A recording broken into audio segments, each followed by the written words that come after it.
Selama kurang lebih 6 bulan saya melakukan penelitian, ternyata saya menemukan simpul ya, mengapa orang yang belajar Quran itu sangat sulit memahami agama, apalagi memahami ilmu-ilmu seperti nahwu dan sorof pada tahap selanjutnya. Kuncinya adalah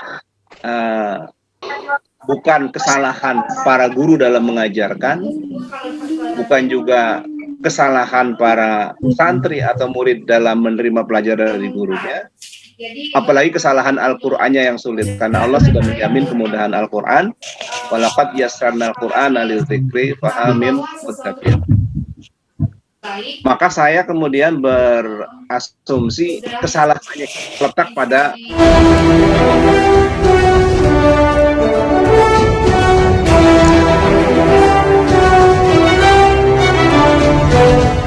أعوذ بالله من الشيطان الرجيم. بسم الله الرحمن الرحيم.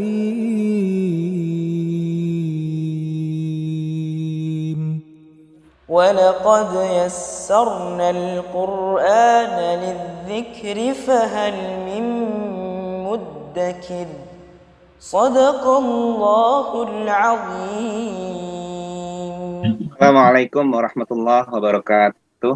Waalaikumsalam warahmatullahi wabarakatuh. Alhamdulillah. Alladzi anzala al-Qur'ana ilaina wa yassara. Wa sallallahu ala nabiyyina Muhammadin sallallahu alaihi wasallam ba'da. Pertama, saya ingin mengucapkan penghargaan yang setinggi-tingginya kepada alumni Pesantren Bait Tamyiz Indramayu, yaitu Ustazah Lutfiyah. Tamyiz secara online itu adalah sesuatu yang menantang, seperti air yang seharusnya turun ke bawah.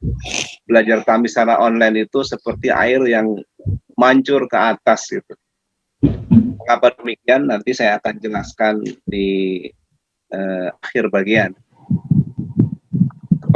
Yang kedua, saya ingin mengucapkan selamat dan doa kepada Allah Subhanahu wa Ta'ala kepada para wisudawan, karena dengan semangat yang luar biasa itu menambah semangat saya untuk melakukan riset lebih banyak lagi tentang ajaran Al-Quran.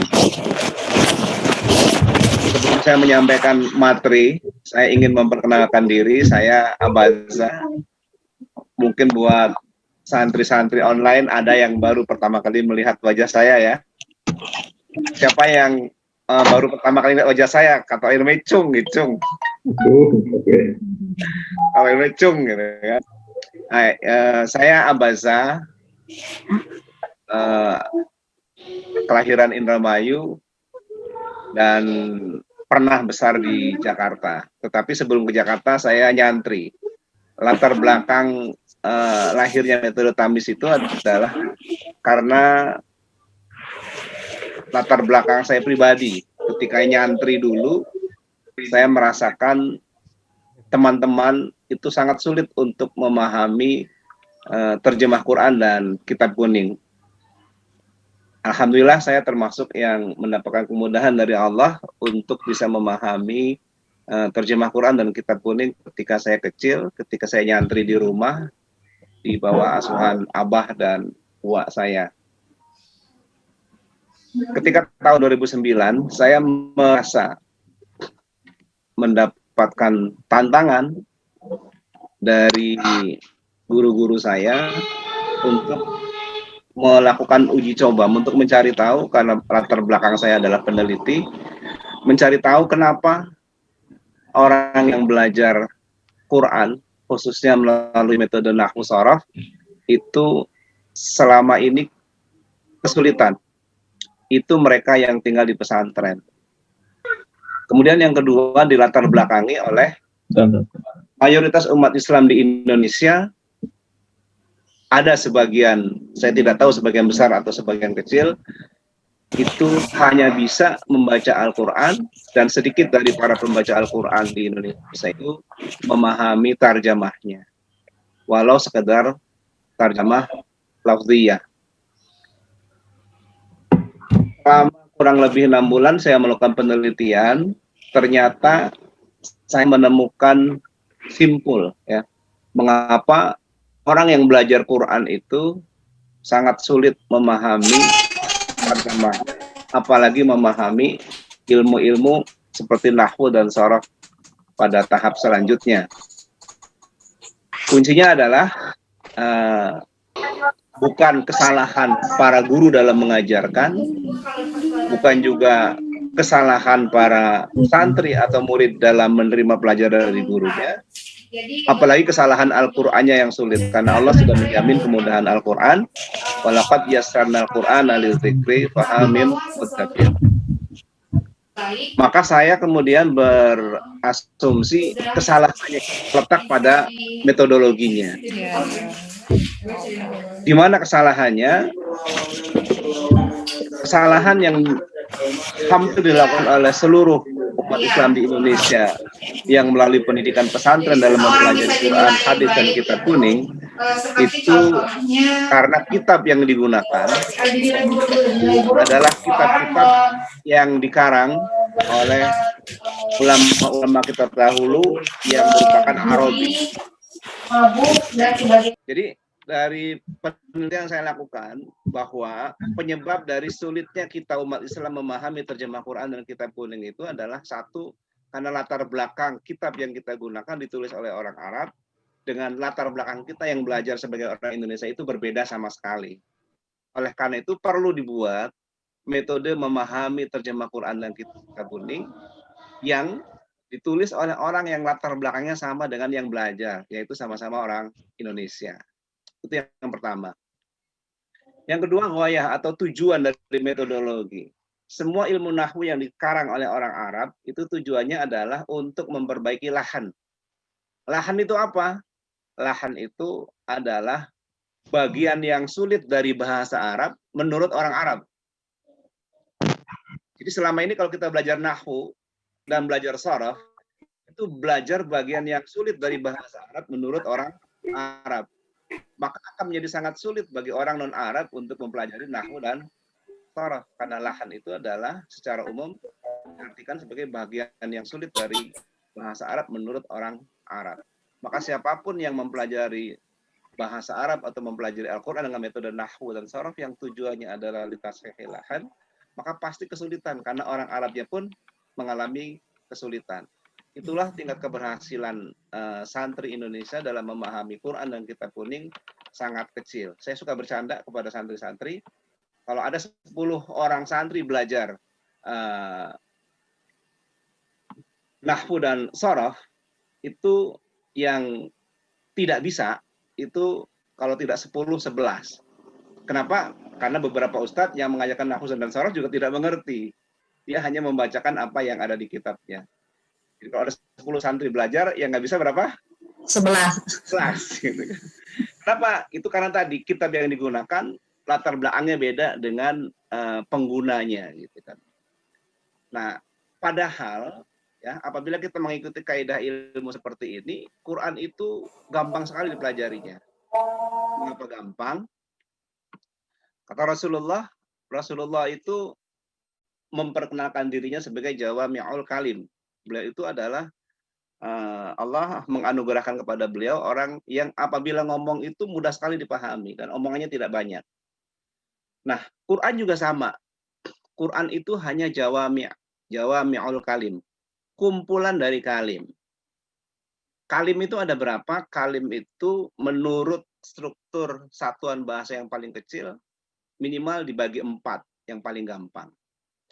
Yang pertama adalah jawami'ul abjad. Apa itu jawami'ul abjad? Jawami artinya kumpulan, abjad artinya abjad. Quran itu hanya kumpulan dari alif sampai ya. Ada berapa itu alif sampai ya? Ada yang pernah ngitung nggak? Alif, ba, ta, sa, jim sampai ya. 28 apa 30? Ya, 28, 29, 30 kalau ya, ada yang 28, ada yang 29, 30. Iya. Kalau Quran itu isinya jawami'ul abjad yang 28, maka tidak akan ditemukan abjad ke-29. Apabila di metode tertentu abjad Quran itu 30, tidak akan pernah ditemukan abjad ke-31. Jadi mempelajari Quran dari sisi jawami'ul abjad itu hanya mempelajari 30 abjad yang ada dalam Al-Quran. Itu yang disebut dengan abjad hijaiyah.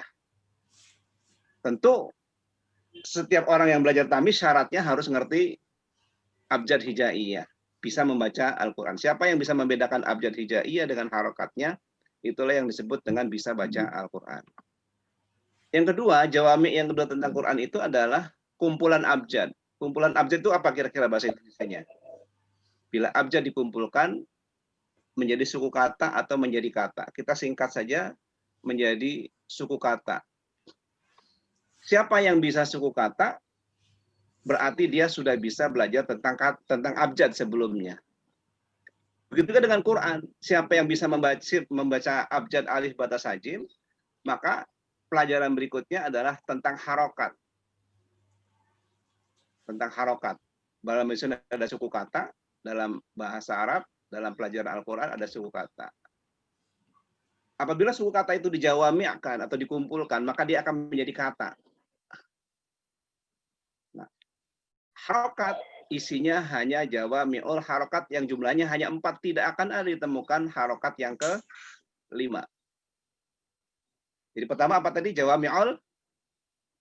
Yang pertama apa tadi? Jawami'ul abjad. Hanya 28 abjad. Yang kedua, jawami'ul harokat. Isinya ada berapa? Ada 4. Kasrah, dhammah, sukun. Hanya 4. Orang yang bisa membedakan jawami'ul abjad dan jawami'ul harokah, itulah orang yang bisa baca Al-Quran. Apabila suku kata dikumpulkan, dijawami'kan, maka akan terbentuk kata. Akan terbentuk kata. Dan di dalam Al-Quran, kata itu hanya 3. Apa saja nih? Pasti udah tahu nih, udah tamis 3. 1, huruf, isim, dan fi'il. Jadi jawami'ul kata atau jawami'ul lafzi atau jawami'ul kalimah itu hanya mempelajari 3 hal. Yang pertama tadi jawami'ul apa? Abjad. Mempelajari berapa? 28 abjad. Yang kedua jawami'ul harokah. Mempelajari berapa? 4. Yang ketiga jawami'ul lafzi atau jawami'ul kalimah. Isinya hanya 3. Apa saja? Huruf, isim, dan fi'il. Hurufnya ada berapa? Hurufnya di tamis ada 26 kolom ya. 26 kolom ya. Ya. Isimnya ada berapa cirinya? 8. Fi'ilnya ada berapa? 3. Ada 3. Yaitu fi'il mudhari', fi'il amr, fi'il madhi. Nah, dalam jawami'ul lafzi, dalam kumpulan 3 kata ini, tidak akan pernah ada ditemukan kata keempat di dalam Al-Quran. Jadi gampang tuh di Quran tuh. Quran isinya hanya 28 abjad. Berapa harokat? 4. Harokat. Kemudian yang ketiga? 3 lafzi. Kata, ya. 3 lafaz atau 3 kata. Kemudian yang terakhir, bila kata ini dikumpulkan menjadi kalimat. Yang dalam bahasa Arab disebut dengan kalam. Ya, kalam. Ada berapa kalamnya? Cuma 2. Jumlah fi'liyah dan jumlah mubtadaiyah. Jadi mempelajari Quran itu kalau dari sisi pandangan satuan bahasa yang berurutan tadi hanya mempelajari apa? 28 abjad, mempelajari 4 harf, mempelajari 3 lafal, mempelajari 2 kalam. Gampang tidak kira-kira? Insya Allah. Pasti gampang, tapi ada syaratnya. Syaratnya belajarnya harus dari yang pertama, tidak boleh belajar dari yang keempat. Nah, kenapa selama ini belajar nahwu itu susah? Karena selama ini metode pembelajaran nahwu yang diajarkan di Indonesia di pesantren-pesantren menggunakan kitab-kitab yang ditulis oleh orang Arab itu, pelajaran pertamanya adalah tentang kalam, tentang kalimat. Padahal semua orang Indonesia yang belajar tentang kalam itu rata-rata baru bisa membedakan 28 abjad, baru bisa membedakan 4 harokat, dan dia tidak bisa membedakan mana huruf, mana isim, mana fi'il, langsung belajar tentang kalam. Nah, ini yang saya sebut bahwa kenapa metode nahwu sorof terdahulu itu susah, karena background atau latar belakang penulis kitab dengan yang belajar tidak sama. Bagaimana mungkin orang bisa belajar mudah tentang kalimat apabila dia tidak bisa belajar tentang kata? Bagaimana mungkin orang bisa memahami kata dengan mudah bila tidak mempelajari suku kata? Bagaimana orang bisa belajar suku kata kalau dia tidak bisa membedakan abjad? Nah, kesalahan metodologi inilah yang berusaha untuk kita perbaiki bersama-sama, bahwa mempelajari Al-Quran dari sisi jawami', ya, dari jawami'ul kalim, di mana kalimnya ada 4, tadi abjad, harokat, lafaz, dan kalam, maka diajarkannya secara berurutan. Di mana tamyiz? Tamyiz tentu tidak mengajarkan belajar abjad hijaiyah, tidak belajar harokat, tapi mulai dari belajar tentang kata yang isinya ada 3, yaitu huruf, isim, dan fi'il. Baru belajar kalam. Nah, inilah yang diajarkan di tamyiz 1. Makanya siapapun yang lulus tamyiz 1, baik secara offline atau online, maka dia akan siap belajar tentang kalam, belajar tentang nahwu dan sorof. Jadi kalau ditanya oleh ahli-ahli yang lain atau teman-teman yang nyantri dengan metode lain, apa iya metode tamyiz itu mudah? Iya. Kenapa mudah? Karena tahapannya berurutan. Kenapa orang yang belajar nahwu dan sorof terdahulu itu susah? Karena ada satu apa namanya nih? Satu urutan yang terlewatkan yang dipelajari. Kalau di offline ya, kalau ada 10 santri belajar tamyiz 1, itu yang lulus 11. Kalau yang offline. Kalau yang online, saya dengar dari Ustaz Zulfiya banyak yang nggak lulus karena tidak setoran ya. Ya, kenapa mudah gitu kan? Karena berurutan belajarnya sesuai dengan anak tangga yang ada gitu. Anak tangga dari satuan bahasa dimulai dari yang terkecil sampai yang terbesar. Nah, inilah mengapa gitu kita perlu mempelajari sesuatu, metode tertentu dalam memahami suatu ilmu itu harus sama antara pengarangnya dengan yang belajarnya, latar belakangnya sama. Nah, mudah-mudahan ya dengan penjelasan sederhana ini kita bisa menjawab pertanyaan dari para kiai, para ilmuwan dan lain sebagainya. Apa iya belajar tamyiz itu mudah? Iya. Semudah apa? Semudah tagline kita. Apa tagline kita? Anak kecil saja bisa. Apalagi yang pernah kecil. Pasti bisa gitu ya. Mengapa anak kecil saja bisa? Ya siapapun bisa mempelajari sesuatu bila berurutan dengan baik. Nah, itu latar belakang mengapa tamyiz itu mudah. Oleh karena itu kita punya misi, ya, punya visi dan misi. Misi kita apa, Ustazah Lutfiyah? Everyone can tarjamah Al-Quran. Bahwa kita dengan tamyiz ini berharap seluruh orang atau seluruh kaum muslimin itu kan tarjamah Al-Quran. Atau dalam bahasa Arabnya, saya menyebutnya kullu qari'il Quran wa mustami'al Quran. Ya. Setiap pembaca dan pendengar Quran, yafhamuna tarjamata. Memahami terjemah dari Al-Quran. Apa bisa? Gampang. Kenapa gampang?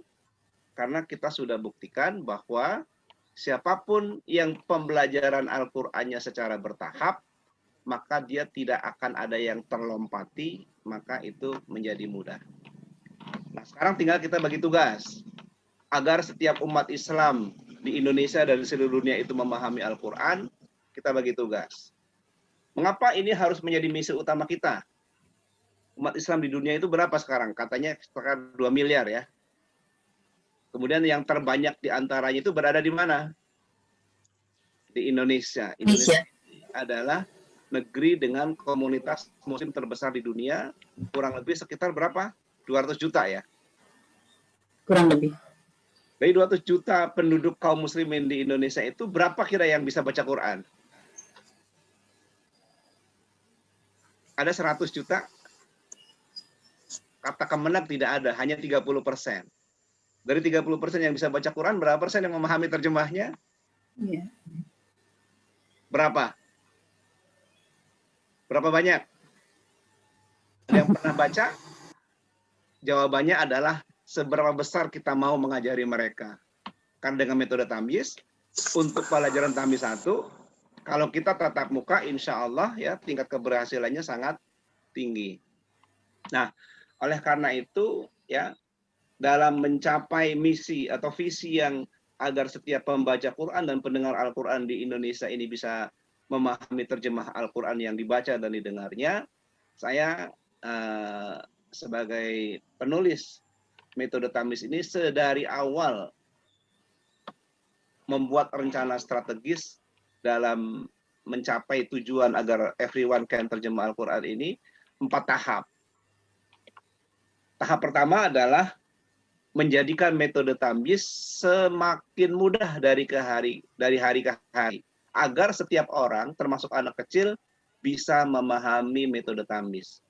Maka sampai hari ini saya masih terus melakukan riset bagaimana setiap ulumul Quran, mulai dari terjemah Al-Quran sampai ke nahwu. Alhamdulillah nahwunya sudah selesai, risetnya menjadi jauh lebih mudah dibandingkan ilmu nahwu yang ditulis oleh ulama-ulama Arabi. Kemudian melakukan riset tentang ilmu sorof yang terkait dengan Al-Quran. Alhamdulillah juga sudah 99% selesai. Melakukan riset sorof supaya menjadi sangat mudah.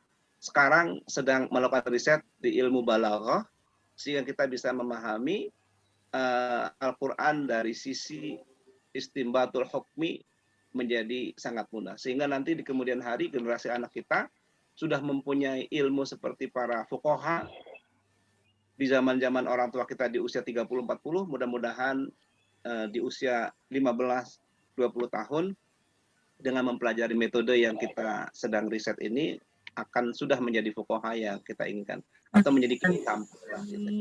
Kenapa? Karena sekali lagi kesulitan dalam memahami Quran itu bukan terletak pada gurunya, pada muridnya, tetapi metode yang digunakan, hampir semua metode yang digunakan oleh kaum muslimin di dunia, khususnya di Indonesia, itu ditulis oleh orang yang tidak punya latar belakang yang sama dengan kita, yaitu ditulis oleh para ulama-ulama Arab. Karena itu menjadi tantangan bagi kita ya, agar kita menulis menjadi semakin mudah, dan semakin mudah. Jadi mohon doanya dari wisudawan tamyiz online. Di tahun ke-10 kemarin kita mulai riset tentang balaghah. Yang ma'ani sudah selesai, tinggal belajar tentang badi' dan bayannya. Alhamdulillah, hasil coba kita di Indramayu yang belajar ma'ani, balaghah ya, bagian daripada balaghah itu semudah tamyiz 1 balaghahnya. Susah apa gampang? Tamyiz 1 di online. Gampang ya. Alhamdulillah kita sudah punya metode balaghah yang semudah tamyiz 1. Tinggal nanti badi' dan bayan. Nanti insya Allah kita akan melakukan riset terus sehingga metode tamyiz semua yang terkait dengan ilmu ulumul Quran harus dari hari ke hari semakin mudah. Apa ciri mudahnya? Ciri mudahnya adalah setiap orang yang alumni tamyiz mampu mengajarkan kembali kepada orang lain. Amin. Saya mendengar gitu kan dari Ustazah Lutfiah bahwa wali kelas ya istilahnya ya, penamaannya ya. Ya betul.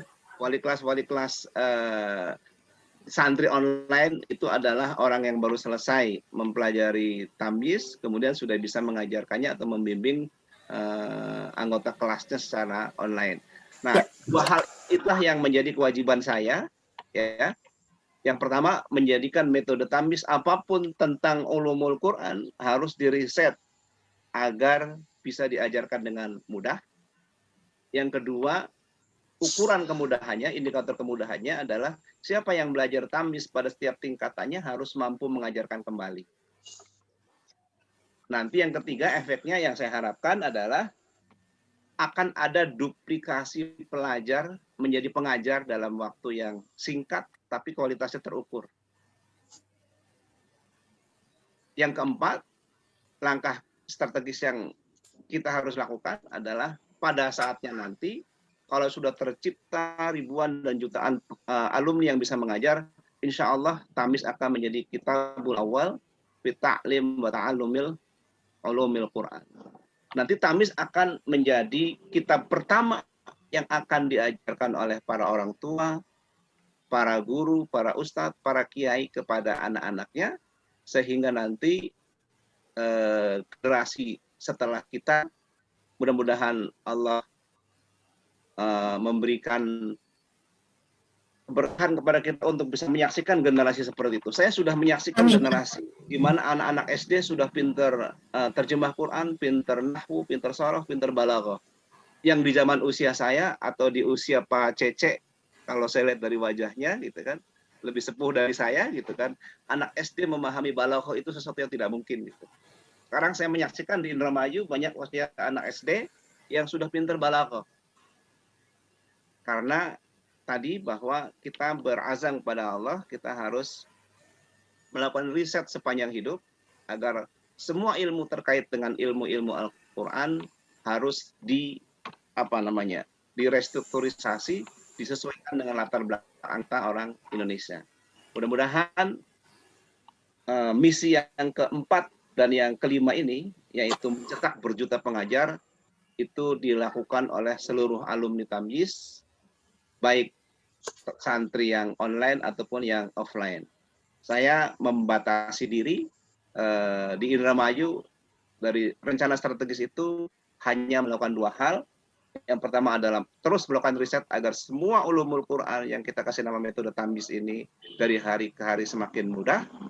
Yang kedua, tingkat kemudahannya harus diukur dari alumninya bisa mengajarkan kembali.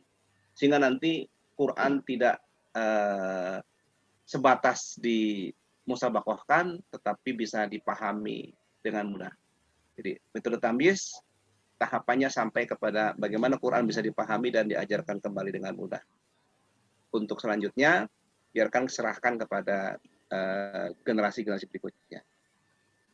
Jadi demikianlah para wisudawan dan wisudawati yang sangat saya banggakan karena semangatnya yang luar biasa.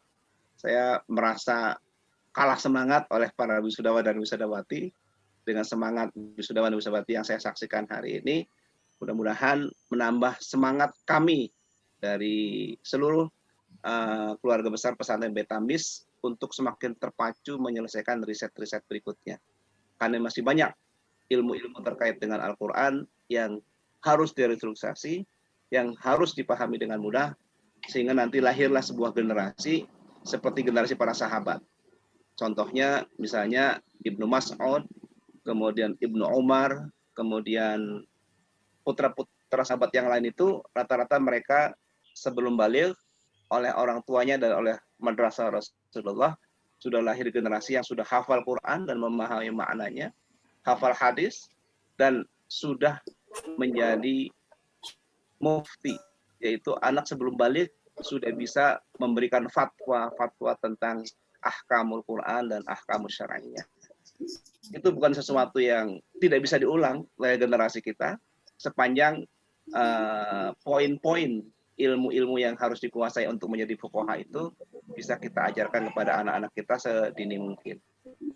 Sekali lagi, saya berharap agar para wisudawan dan wisudawati santri online ini tidak berhenti sampai dengan wisuda, tetapi tugas yang ketiga dari yang tugas yang keempat itu sekarang menjadi tanggung jawab seluruh wisudawan dan seluruh alumni Tamyiz, yaitu mencetak berjuta pengajar Tamyiz kepada seluruh masyarakat Indonesia dan masyarakat dunia, sehingga nanti Tamyiz akan menjadi pelajaran pertama bagi orang-orang non-Arab dalam mempelajari Al-Quran.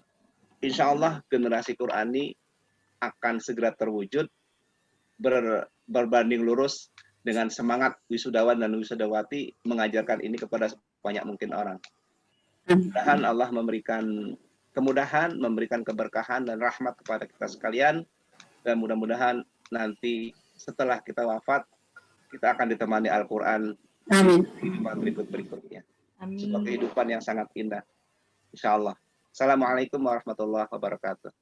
Waalaikumsalam warahmatullahi wabarakatuh.